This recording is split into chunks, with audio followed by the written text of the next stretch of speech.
Hello and welcome back to Tintincast. This is episode 11. Episode 11, Shiver Me Timbers.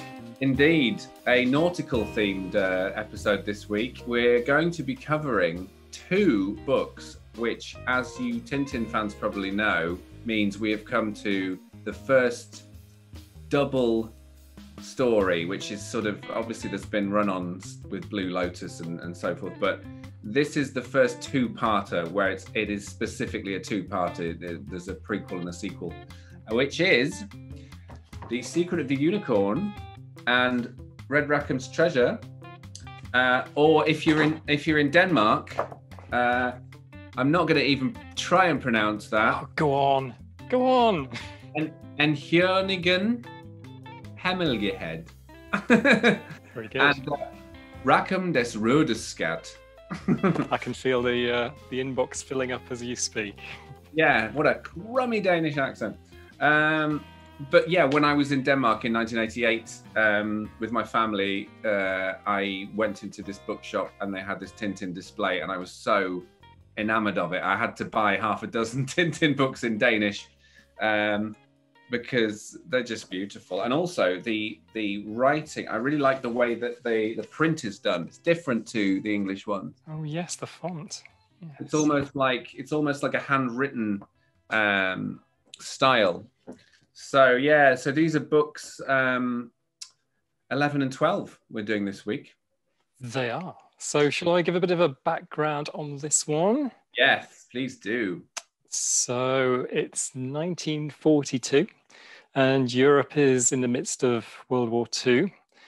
Hergé has come under fire for both anti-Semitic content in his previous book and his critical depiction of the US in The Shooting Star.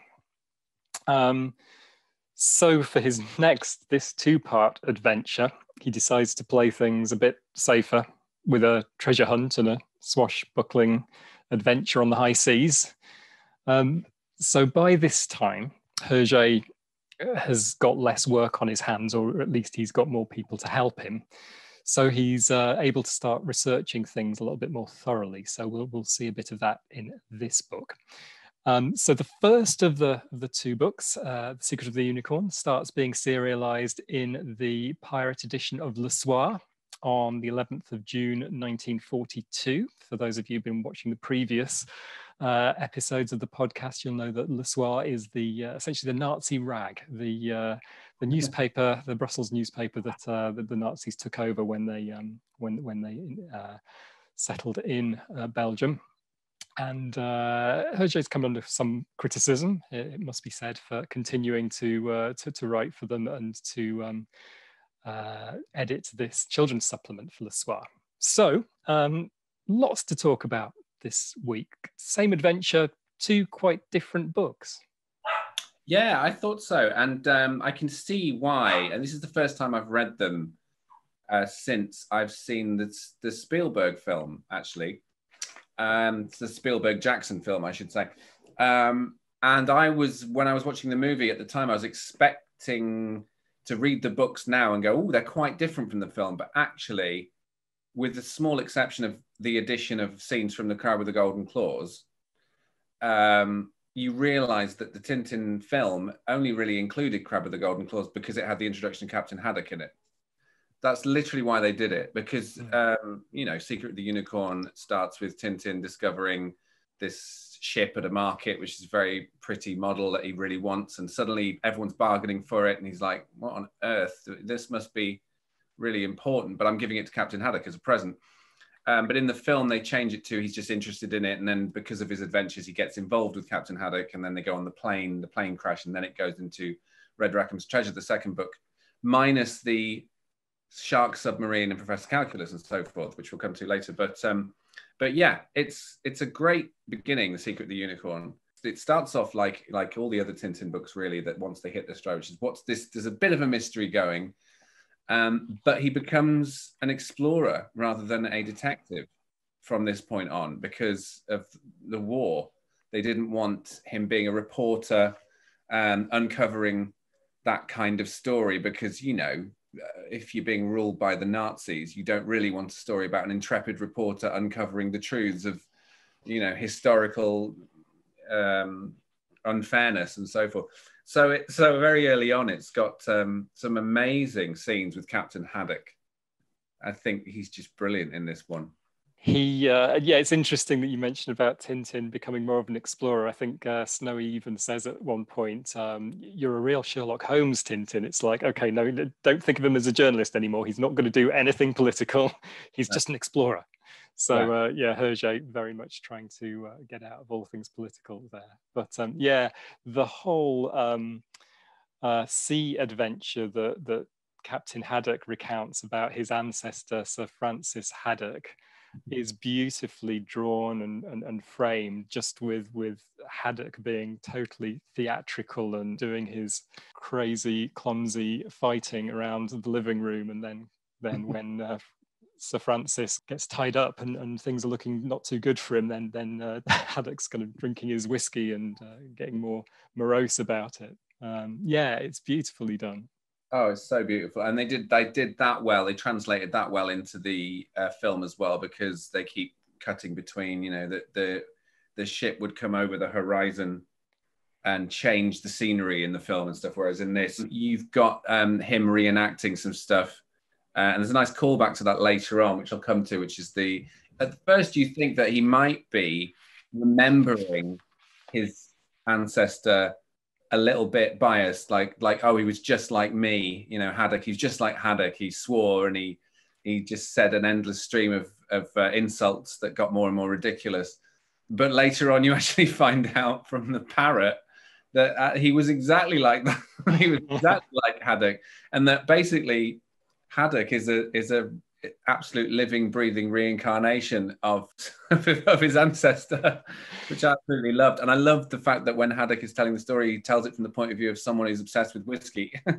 He's going, at this point, the whiskey was running low, and totally. And it actually I think it means that Haddock is one of the few characters in Hergé that actually has his own backstory, whereas Tintin and everyone else just, you never hear anything about where they came from. But he's just I love the fact that he gets in the same scrapes as Sir Francis Haddock, and he's just telling that absolutely brilliantly, and they're beautifully depicted.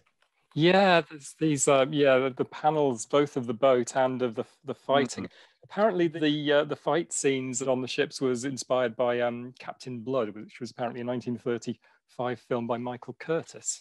Oh, yes. But I love the fight scenes with the pirates. I love the below decks stuff with Red Rackham. It's so good. And in the movie they change it slightly because Red Rackham in the movie is the ancestor of the chap from the market at the beginning.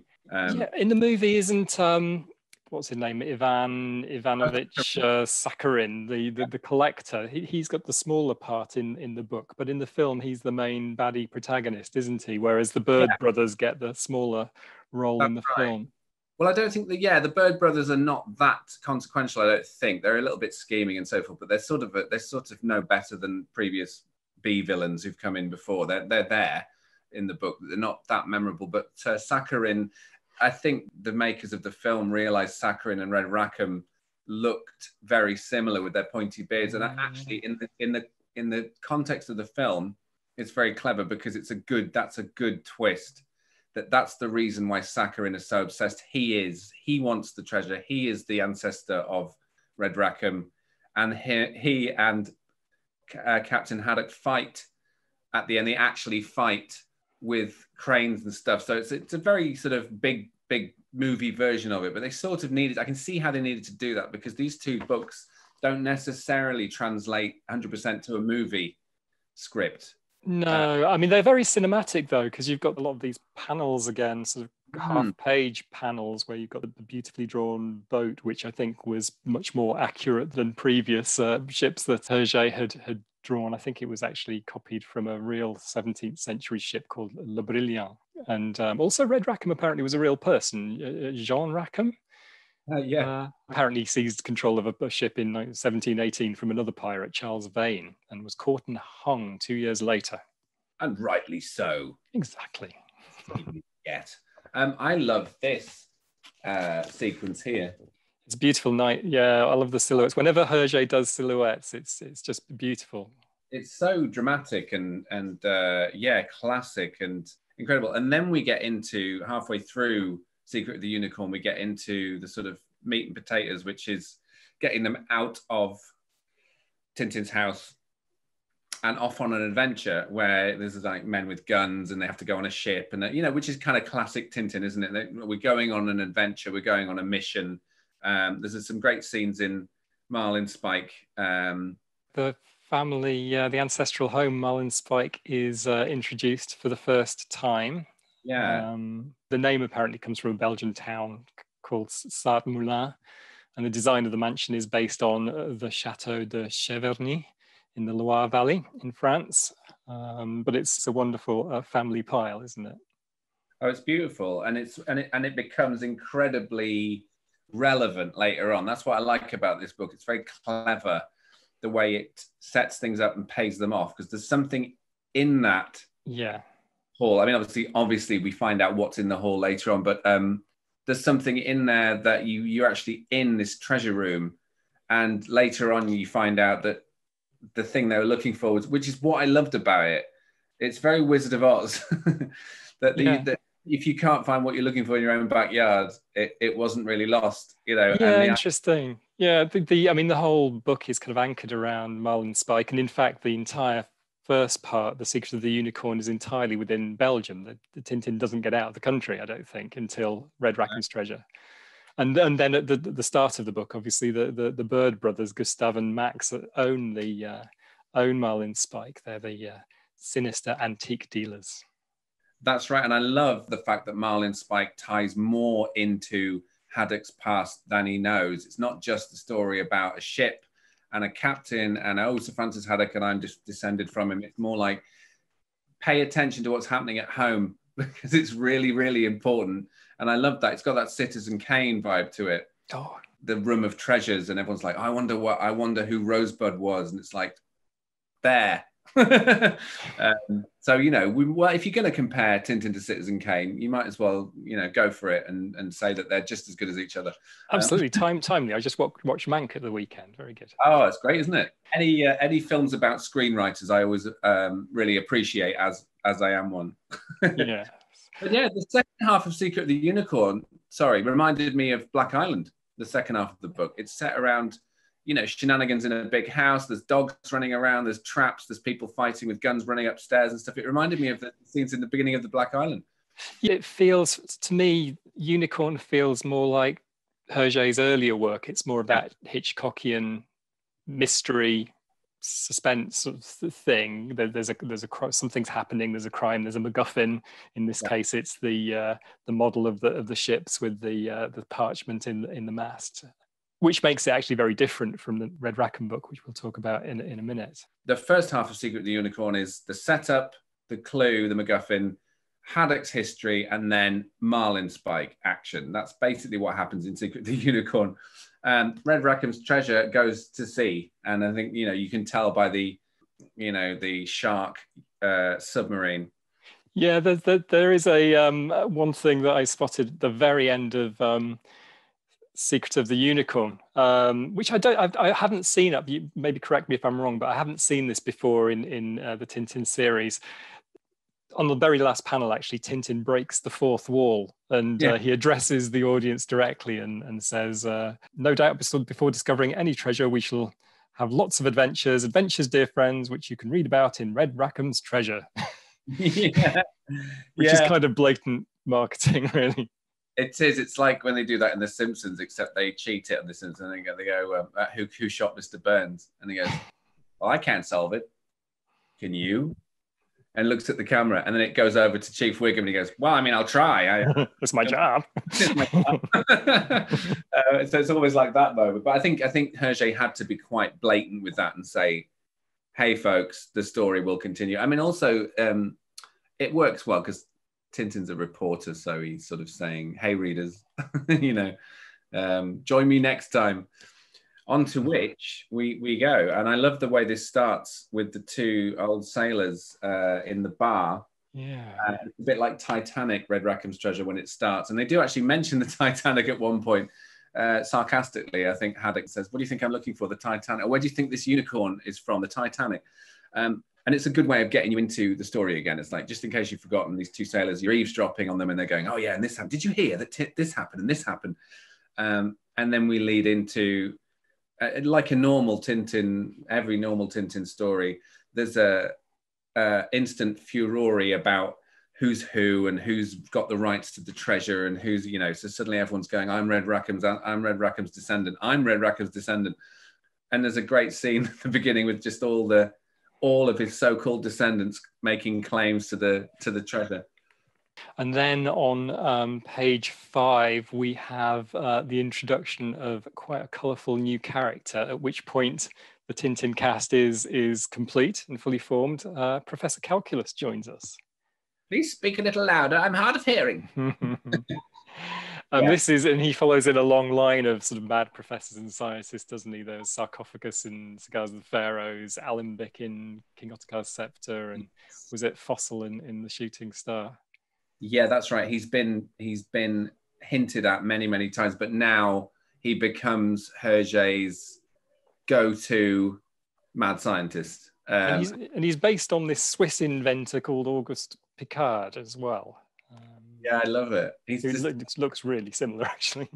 Really similar. He's very lovable, Calculus. He's part of the humor comes from the fact that he's profoundly deaf, and Haddock is obviously going to get more and more and more and more impatient and angry with him, and he does.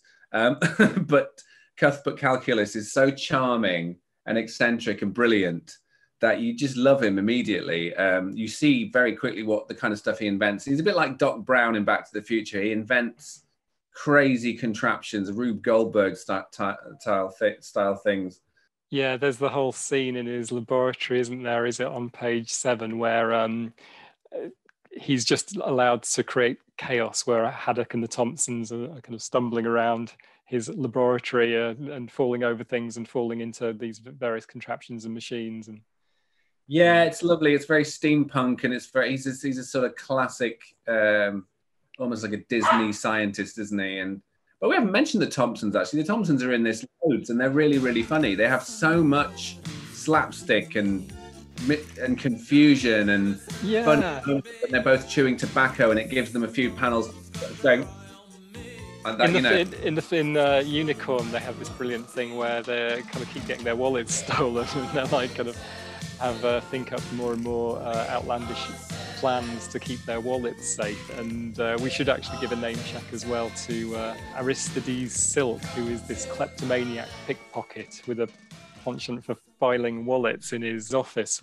He kind of brings some of the plot strands together in the first book. I did like that, because obviously it's a great plot device, a pickpocket, because it's like someone's taken this thing. I have to go now into a place and find the thing. Oh, look, there's another thing here. And he's just so innocent about it. And he's in the movie as well.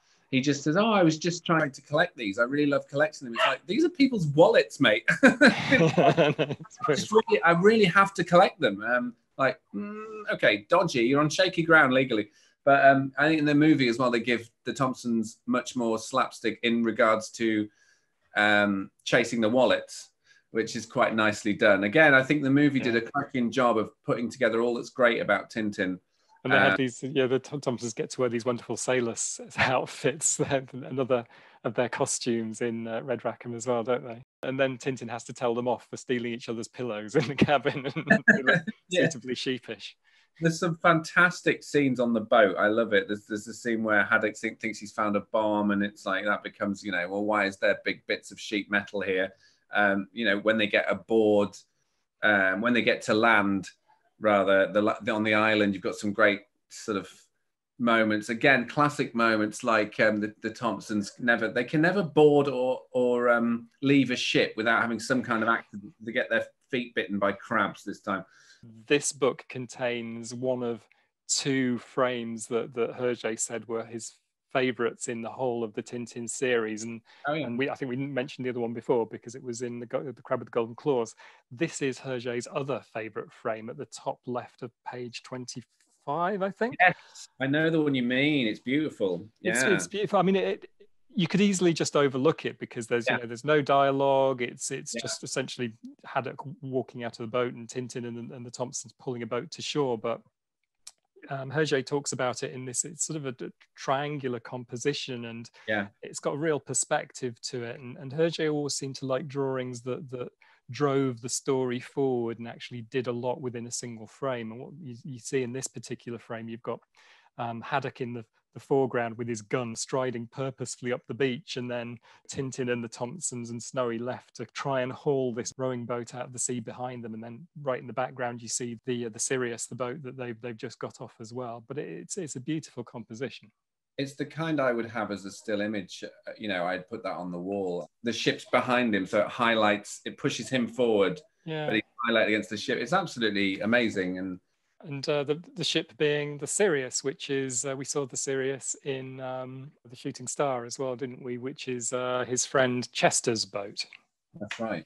Yeah, so there's nice continuity there. But I think, like, this is the first book where the whole family's come together. Yeah. You've got Haddock, Calculus, Tintin, the Thompsons. That is your core five. Now, I think they're in every single book now. And it's a strange a combination of characters, because I always find, I mean, Calculus is a very, very angry character. He out angers Captain Haddock a lot of the time, which is saying something, and it's more born out of frustration because people can't hear him, and then he gets the wrong end of the stick, and he thinks that people are conspiring against him or something, and you just get a touch of that in this particular book. There is towards the end of the book on the boat, I think it's page 41, and you just seem to see a hint in his expression that he's getting really, really mad.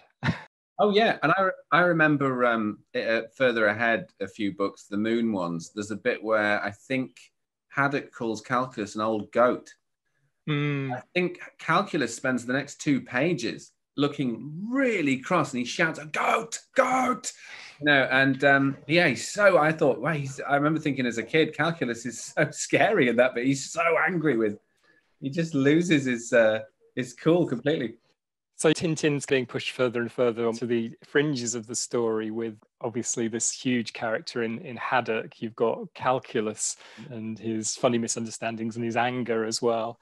Yeah. And so you've got them, and often them shouting at each other. And then you've got the Thompsons, who are constantly messing things up. And Snowy is now turned into, from a dog who is constantly saving Tintin's life and is really, quite a savior to him, really. And from this book onwards, he becomes more, it's more about the dog who's ate the chicken or drunk the whiskey, or is just a naughty dog, which is a bit of a shame. It's a bit of a shame, although Snowy does one thing in this book that leads to the entire story happening. At the beginning, he's the one that knocks the boat off the... He is! And it's because of Snowy that the whole adventure happens. Well, he also bites the bird's, Max Bird's leg, doesn't he, to stop him shooting Tintin. But that's in the Unicorn. I think it's after Unicorn that he gets... his role gets slightly diminished. Slightly diminished. The bit where Tintin gets lowered down in his diving suit, and Snowy leaning over the side going, "Oh," that would be Edgar, my dog. That was what he would be doing if I was going out of sight into the water. He would be going absolutely spare. So in that regard, I think Hergé's observed the behaviour of terriers very well. I mean, the other thing we should say about Red Rackham is that Tintin, for the first time, is wearing his trademark blue sweater. And, yes, it's his uniform from now on, isn't it? And also his explorer uniform, because he's not a journalist anymore. That's right, he's not a journalist. No, not for a while anyway. I love the scene when they get to the halfway through Red Rackham's treasure. They get to the what they think is the treasure island. And this got that lovely moment where they get assaulted by animals, and they hear insults pouring from the trees, and they find out that it's a parrot, and it's like this beautiful moment because it's a moment where Haddock hears a recording of the legacy of Sir Francis Haddock. He can just hear these insults coming across the jungle. That's beautiful, isn't it? Yeah. And this wooden icon that is carved in the forest, just resembling his ancestor. Yeah, so he's there. He's just totally there, and there's a bit where they've got their pickaxes and they're going to what they think, this cross. They think this is where the buried treasure is.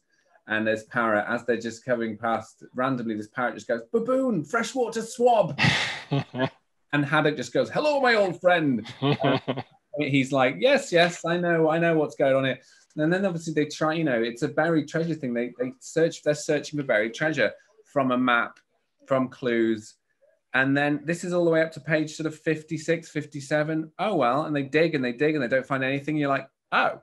So, and this is after all those beautiful scenes underwater.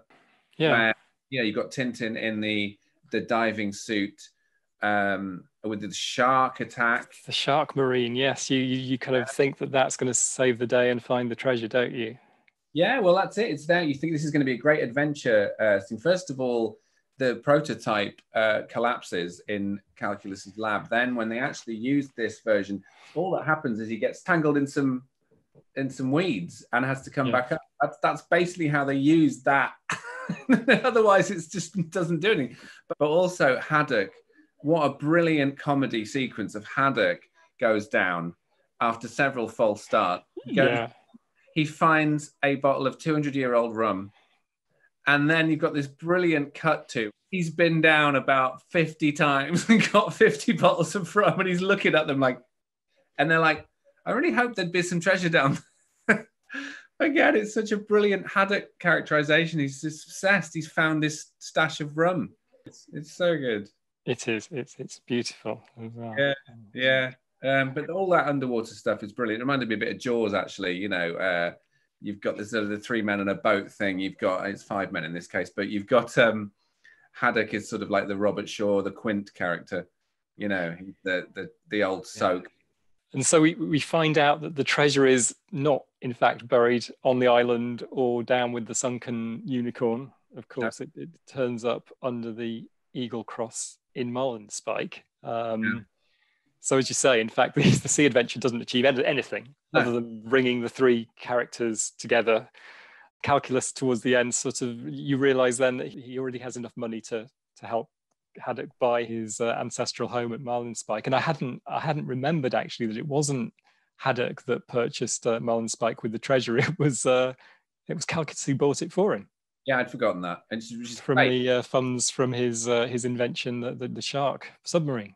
Yeah, I love that callback. It's like, it wasn't pointless. He uses it to buy Marlinspike Hall. And I love the coming back to the treasure room and realizing again, they do this very well in Indiana Jones and the Last Crusade, where he goes on a journey to find the Holy Grail, but the search for the Holy Grail, which is, it's a fictional thing. There was, the Holy Grail was invented by a 15th century poet, I think. The Grail is meant to represent the quest, that it's the thing you think you're going after, but actually it's the journey. So, it's a classic tale, really, like, so Indy thinks he's going after the Grail, but really he's going after his dad. So the search for the Grail is a search for the father. And the Grail ends up being, yes, it saves his life, but it ends up being almost inconsequential at the end. It's like, well, it doesn't matter. I found my dad. We're friends again, which is a fantastic message. And I think that's what the message of this book is. It's like, you can travel to the ends of the world, but in the end, you've probably got what you need back home. Yes, and it also gives the opportunity for Nestor, the butler, to come into the story as well. Yeah, because there's big fights with him earlier, and he's a bit of a fall guy, isn't he? But in the end, yeah, he's very happy that they've got the hall back, and he's working for Haddock now, and everything is restored. And I think, like, Sir Francis Haddock would have been incredibly proud of his descendant, because everything is restored. Everything is where it should be. The unicorn one is in the hall, all of that. And then it ends with a fantastic Calculus gag where he just cannot hear anyone saying, and he ends up getting the last word in, which is all's well that ends well. And they've just been spending the last 5 minutes trying to tell him that all's well that ends well. So it's kind of a to be precise, isn't it? To be precise, all's well that ends well. Yes, and I love there's a couple of bits in the book where the Thompsons actually say, to be precise. One Thompson says, da da da da da, to be precise. Da, da, da. He actually interrupts himself to say to be precise, and then later on Tintin says, as our friends the Thompsons would say, to be precise. So he's starting to have fun with the catchphrases and we know the characters so well by this point. But it's just, I think it's an all guns blazing one. So, shall we give it a score on the 7 crystal balls scale? Do you want to go first? Which the 7 crystal balls is the next book as well, which is going to be good to see what that gets. But I think this has got to be a rousing 7. I think it always has been for me. It's always been both of them because they're both part. It's a 104-page adventure if you put them together. It's got everything that's best about Tintin. I don't think there's any weak chaff in it at all. I think it's glorious. Well, we talked about this earlier, and I was a bit torn on this, like Natalie Imbruglia. I thought that I think I'm going to give it a 6. Now, if I was scoring them separately, I think Unicorn is the stronger book because it has this story within a story. It's got this mystery going on. It's probably got a kind of more tightly plotted. I like Rackham. I do like Rackham. It's nautical, as you say, nautical but nice. But it is a bit of for me, it's a bit of a pantomime, really. It's really just kind of Hergé having a bit of a laugh, which is great. I really think it is like a pantomime because I think the Thompsons are like the Ugly Sisters and Tintin's a bit like Aladdin and Calculus is the fairy godmother. Actually, I'm just making this up now, but I'm not sure. I'm not sure who Haddock is, but if that analogy holds, like I think it's. I wasn't sure where you're going. Haddock is the genie. Maybe, yes, maybe. I think also Rackham is more of a stepping stone for Hergé to almost reconfigure his characters and their relationships moving forward because he can't just keep inventing sea adventures to crowbar the captain into these stories. So it's a way of him getting from A to B and bringing them all together in a way that they can then go off and have other adventures together. So Tintin has found this home with the captain. Tintin's given this new profession as an explorer rather than a journalist to keep him out of politics. Haddock set up for life and made Lord of the Manor, and Calculus gets to live in there as their mad professor. So it's sort of Hergé moving towards this almost perfect configuration of characters. But I think I would still give it a 6. So yeah, I'm going to have to say 6. That's understandable, and I think also, I mean, I would argue for that point by saying Hergé, it was the war years. He decided to do a sprawling 2-part story that didn't have much to say other than it being very escapist and very fun and so he gets to do this flamboyant, comedy and brilliant panels and double panels and just all this. The artwork is some of the best in the whole series, I think, without shadow of a doubt. I'm sure you'd agree with that. But I think against that, I would say I think he structured it deliberately as almost like a 4-part story. So the first book, Secret of the Unicorn's got that first part, which is a bit of a mystery, a bit of a legacy of Haddock. Then you've got Marlinspike. So that sets that up. Then he moves on to book 2 and you've got the voyage. And then you've got the sort of the Marlinspike rediscovered. So I think he's deliberately set it up as a sort of 4 or 5 act story over 2 books. Yeah. And as in that, it works very well. But I think I would argue against my own point there by saying you can't really take one book and have it on its own. No, and they are such different books. It's almost unfair to be kind of putting them together and they are absolutely a whole, but very, very different type of stories. It's funny actually because I was aware the only book I've been surprised I gave a higher mark than I thought to was King Ottokar's Scepter because I thought that was going to be a 4 or a 5. And I gave it a 6. We both gave it a 6, didn't we? Because it's and I'm surprised that is has the lowest number of viewers of any of the episodes we've done so far. So I would recommend if you haven't read King Ottokar's Scepter, go off and read that one because it's a cracking book. It's got some of his best stuff in it. I would say, we've compared, and lots of people have compared Hergé to Hitchcock, and Hergé was influenced by Hitchcock's movies. This has been well documented, but.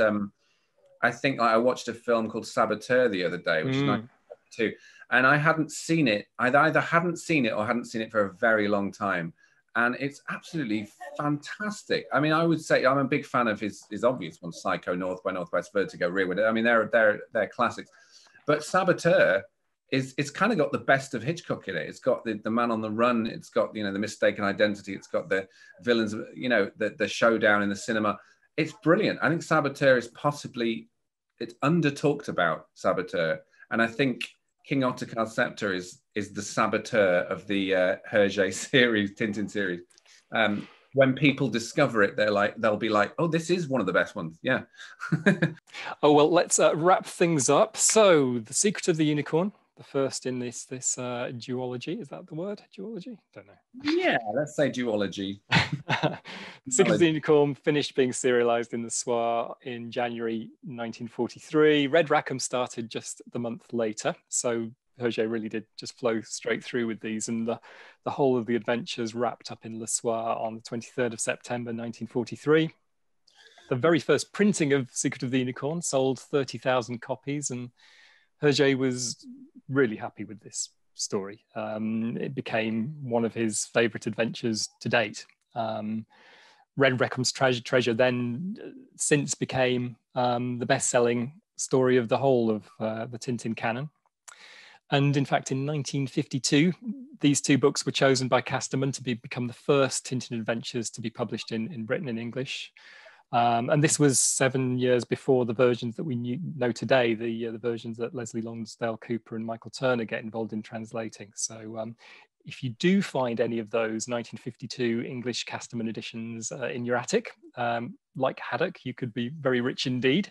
So go and have a look. Share the funds with us. We'd be very happy with that.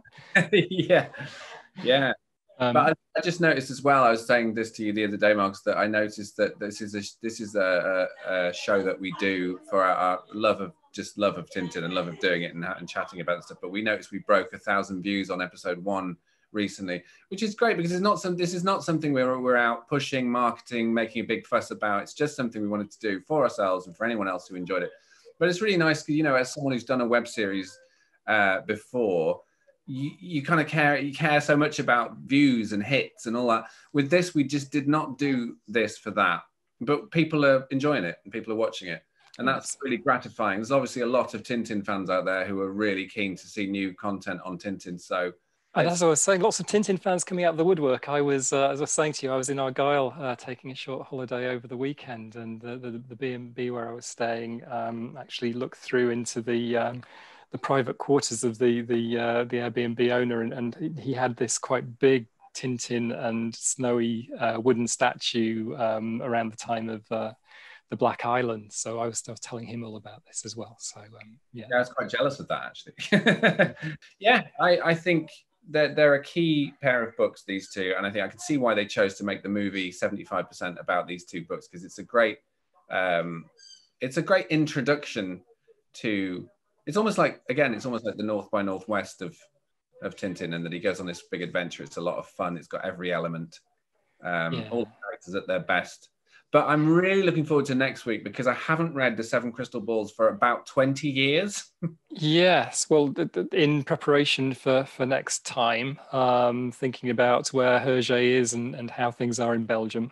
The fortunes of the Nazis, I think, are starting to fade by this time. And in September 1943, Mussolini's regime falls in Italy, and people are starting to think and say that the Germans would also be defeated before too long. Hergé's boss at the Soir, Raymond Dubecker, starts to talk to his staff at the newspaper about starting to stand up against Nazi propaganda in the newspaper. And obviously he's immediately forced to resign and placed under arrest by the Nazi regime. Hergé, however, stays on at the newspaper under a new editor and starts work immediately on the next Tintin adventure. So The Seven Crystal Balls, we'll talk about that next week. So yeah, it'll be good to see the first post Red Rackham adventure with Calculus, and it's the first time he's been on the cover. Good stuff. Well, the other thing to say is if you are liking the theme tune for the Tintincast, do buy it. It's by Christine Bougie, who is a great Canadian lap steel guitarist. So she can be found at Bandcamp. So she's at christinebougie.bandcamp.com. I love that thing. Yeah, it's beautiful. So let's go bougie with the band. Brilliant. But yeah, thank you so much for watching. We love doing this, and it's nice to see the figures creeping up, the viewing figures creeping up. Hit the subscribe button. See you next week. Bye.